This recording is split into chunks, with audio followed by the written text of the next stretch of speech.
বন্ধুরা, চলে এসেছি আরেকটি নতুন রেসিপি নিয়ে। তো দেখো, এখানে আমি চিতল মাছের গাদা নিয়েছি, সেটা আমি সেদ্ধ করে নিলাম। এরপর চাকু দিয়ে কেটে একটা চামচের সাহায্যে কাঁটাগুলো বের করে মাছটাকে আলাদা করে নিলাম। এবার মাছে আমি দিয়ে দিলাম 2 চামচ বেসন, একটা আগে থেকে সেদ্ধ করে রাখা আলু, স্বাদ মতো লবণ, হলুদ, জিরের গুঁড়ো আর একটু চিনি, গরম মশলা গুঁড়ো, কুচনো কাঁচা লঙ্কা আর সর্ষের তেল দিয়ে সব কিছু খুব ভালো করে অনেকক্ষণ সময় নিয়ে মেখে নেব।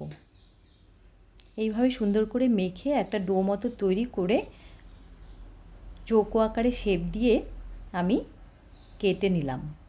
তারপর গরম তেলে ভেজে নিলেই রেডি চিতল মাছের ফিশ ফ্রাই। তো তোমরাও বাড়িতে ট্রাই করে দেখতে পারো, অসাধারণ টেস্টি একটা রেসিপি। আর তোমাদের এই রেসিপি কীরকম লাগলো অবশ্যই কমেন্ট করে জানিও।